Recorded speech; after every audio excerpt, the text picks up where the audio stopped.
Okay, I got a busy day. So, in preparation for my busy day, I took some of the pain medicine that I avoid taking because it makes me so fuzzy. So today, right now, I'm going to do an external clutch adjustment on my wife's bike. And I wanted to tell you the difference between a hydraulic clutch and a non-hydraulic clutch. Here's a non-hydraulic clutch, and here's a hydraulic clutch. It's got a hydraulic reservoir, and so much easier to pull. So I'm going to do look how much I adjusted the. See, here's the thing. That is way too much. You got to pull it right up to the grip really tight to keep it from grabbing. So, and then I got blades, a belt, and an oil change, and a cleanup to do on that. Grease it, air the tires up, and have another ZTR that's going to need the same thing. And just a bunch of stuff. And I've got something else that I really want to do. Jim LaJoy, the inventor and owner of the all-season solar cooker, sent me a solar oven, and I contacted him and asked him for one to review. And today is a sunny day, and I wish I could get to that, but there's just no way. I got so much other crap to do. I mean, I'd rather be riding these motorcycles than working on stuff, but you know, I've been putting stuff off a long time. So today I'm going to get all the little BS things knocked out. And the next sunny day, I think, is going to be Thursday. Today is Sunday. You'll see this Monday morning. And Thursday or Friday, I will put that together. Don't even have anything to cook. I was going to do an assembly video on that solar cooker, but he's got a video which there's nothing I could add to make it any more understandable or easier. So I'm just going to leave a link to his video. I'm going to assemble mine. It's just simple. It's just a few parts and a few things that you got to do, which is bend at tabs and put a couple of bolts in. No big deal. Simple. So that's what I'll do Thursday or Friday is put it together early in the morning and cook on it. And between now and then, I'll have something to cook, thawed out. I've got some chicken I'll probably do, but it's frozen, so I'll get it out a day or two in advance and stick it in the fridge, thaw it out. All right, let me get this in the tripod. And in just a short amount of time.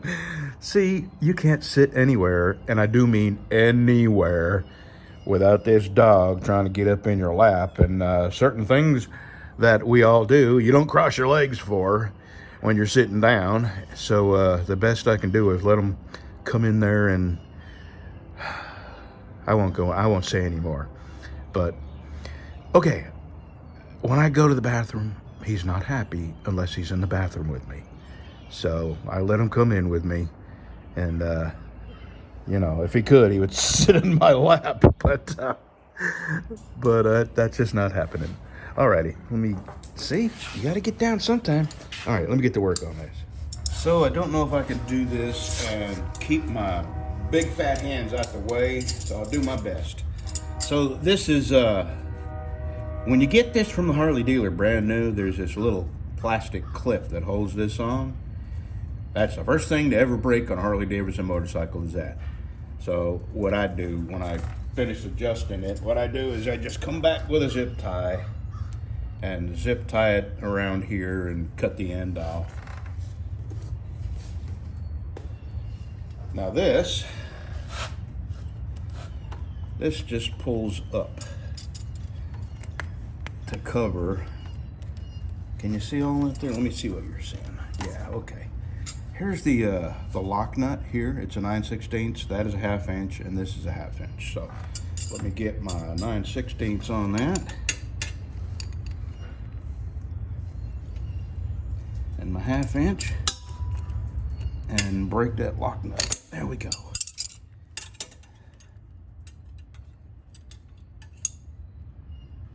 All right, now what I'm going to do is tighten this up just a skosh. And the way you tighten it is you reverse this. You move it out. Hold on, let me get my other 1/2 inch. It's 2 1/2 inches now that I need. So I'm hoping you can see that. I'm looking in the viewfinder to see what you see. Okay. Hold that one and move this out a turn or two. And then what you do is you hold it there, and then you come up here to the other end where it's going into the lever, and you kind of help that turn because it will not turn otherwise. That's already looking better. I'm gonna get one more little turn on it. That wasn't even, that was about a 1/2 a turn. So I'm gonna put one more 1/2 a turn on it. Wiggle this up here. And then let it go, and then, yeah, still, I'll tell you, I think that's going to be enough. No, I'll tell you, I'm going to put one more 1/8 of a turn on it. And it looks like more here, but it's not. So turn there, and then wiggle it up here.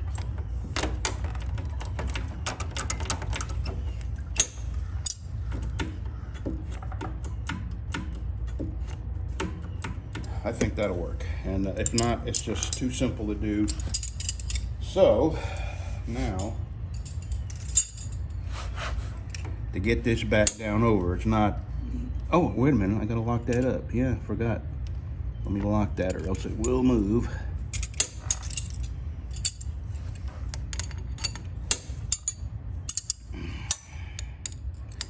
Half inch, 9/16, and lock it down. Alrighty.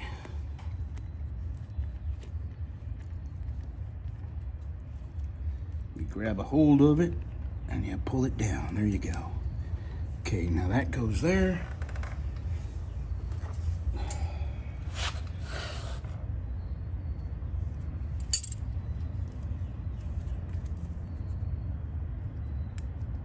I may have to put my glasses on for this. Now, there we go.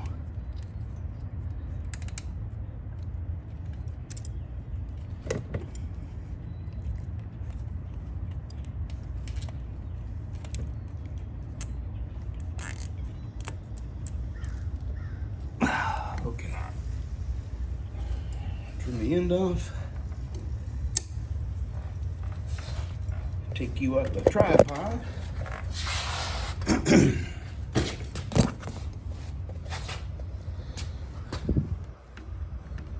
That's better.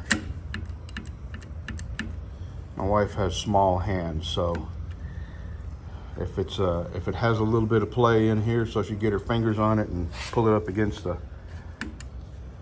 grit, that'll work.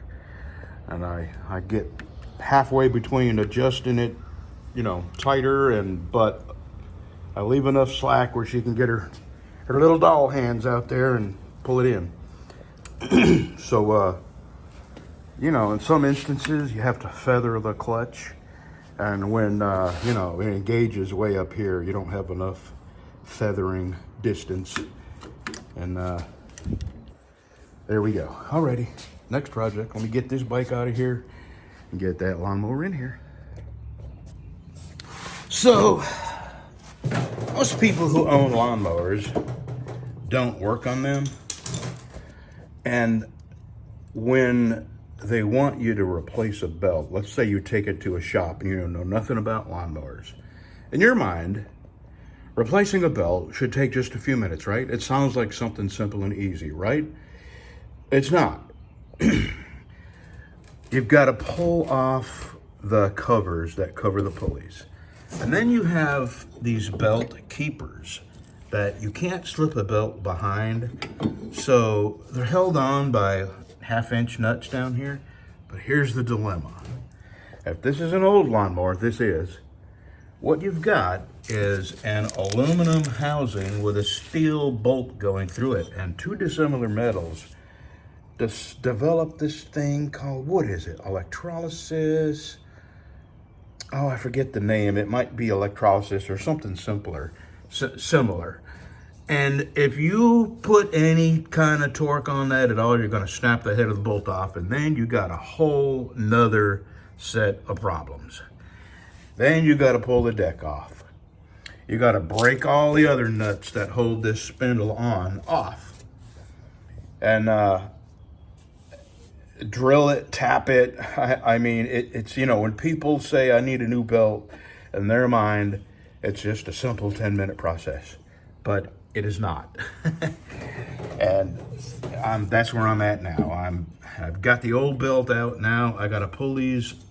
I'm not even going to try to undo well, actually I did. I put a little bit of torque on it, and I know when to stop because I know how much torque it takes to snap these off, just because I've done it a few times over the years. So now what I'm going to do is pry these back just enough to get that belt slipped in, and same on this side. And then I got to go to the other side and take that cover off, do that, and then up under here it also has keepers that hold the belt on up there. So I got to go do that. It's, you know, it's not a simple process. And when somebody charges you an hour's labor to put a belt on, believe me, they earned that hour. All right, clutch is adjusted on my wife's bike. Tires aired up. She bought new blades, but she can get by another year on the blades she has.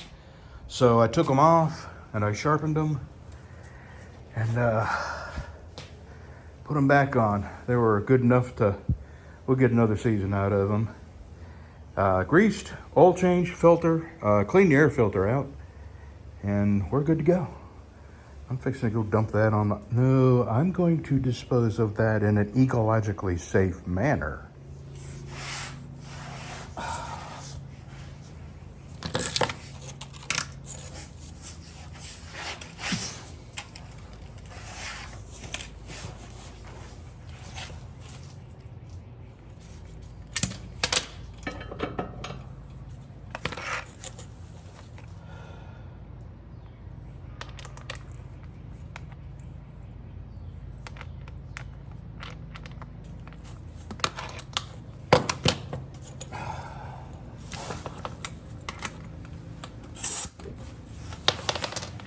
Damn it.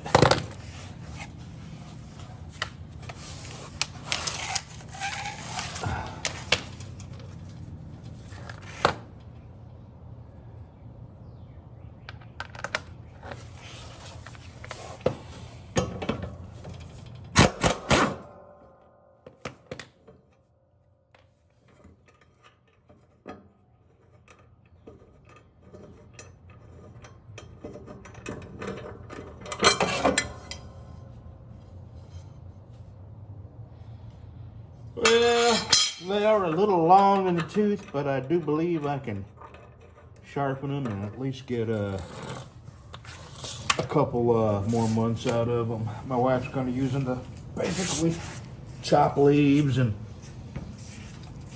clean the yard up, so they'll be good for another couple of months. I'll have her order some.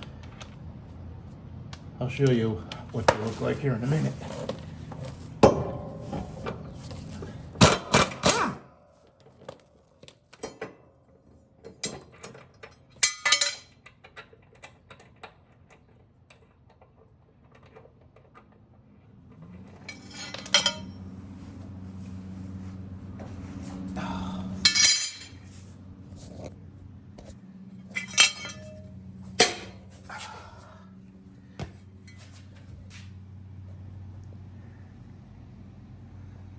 That's how I get it up off the ground. All right, let's have a look at these.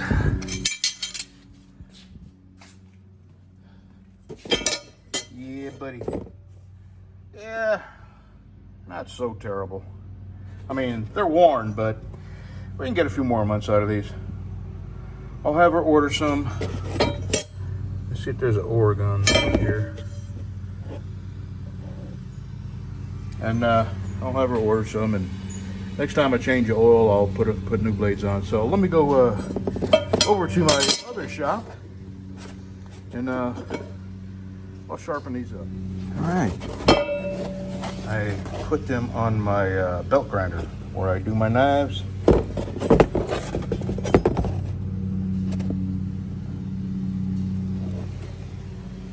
And they have a number, a blade number. So I found them on Amazon. I actually found some Oregon blades, which I like Oregon blades better. Like these, they're just well-made blades. And they seem to be thicker than the stuff you buy at Walmart or Home Depot. And these are actually very good blades, but they're original equipment. These are original equipment blades. So my wife has got a lot of use out of them. All right, let me get back on the ground. Put these back on. Okay, now I think I'm gonna sit on my front porch for a minute. Wash my hands real good, sit on the front porch, and then get that solar oven out, the all-season solar oven, and assemble it. And the next sunny day I have, I'll be ready to cook in it. So I'll show you what that looks like all put together. Well, I had big plans assembling the solar oven and getting furniture down here, but my pain pill wore off, and that is not happening. And tomorrow I'm going to do the oven. I'll assemble the oven tomorrow. And I did get that furniture that Bev wants out of there loaded onto my pickup truck. And tomorrow it will go out here in that carport there. And I don't know if I know most people are not watching my hour-long riding videos, and I can't say that I blame you. And I don't, they're just there for people who want to put something on TV and just, see some scenery that you may not see in your area from a motorcycle perspective. So in that video, which probably 2/3 of you didn't watch, I had a mechanical problem, and what it was I was riding along, and I believe I had just started recording on my... No, I didn't. I hadn't turned it on yet. So I was waiting until I got to Highway 125 before I turned it on, because it's just a pretty road. And I have a limited amount of battery. So anyway, I driving along, and I heard this ding ding ding ding ding ding ding ding ding ding ding ding. And I looked down all around me, and I couldn't see anything. So I punched my helmet communicator to my wife, and it shut her music off. And she said, yes. I said, do you hear something? She goes, yeah, I do. And she said she saw me dragging something, and I drove and probably another half a mile looking for we were on a skinny 2-lane road, and I found a bridge that had about 8 or 10 foot on each side of it beyond the road. So I pulled over into that, and that was with other riders behind me, and sure enough, I had a big piece of steel come off. That's part of the exhaust, I don't know what you call it, mounting bracketry. And it was held on by one bolt, and it was on its way out. So Dan, one of the guys that was with us, I had some tools, but I didn't have the right tool. And believe me, I've already fixed that. But Dan was a elevator mechanic for 30-something years, worked for Otis Elevator. And yeah, my wife and I both told him about our claustrophobic fears of elevators. And he laughed. He told us, you are safer in an elevator than you are in a car. And I believe that. Well, anyway, Dan had some wrenches with him, and he had the right wrench, and I was able to back the bolt out the rest of the way and put it in my saddlebag and save the nut and the bolt and continued on our way. We drove 200 miles, and apparently that exhaust does not need that bracket. I mean, tomorrow that's what I'm getting at. Tomorrow I will, among the assembling the solar oven and getting this furniture off the truck, that is one more thing that I intended to do today. But there's just no way. My back I could barely walk. So here we go. I am going to walk home and upload this video. Have a good Monday, y'all. We'll see you soon.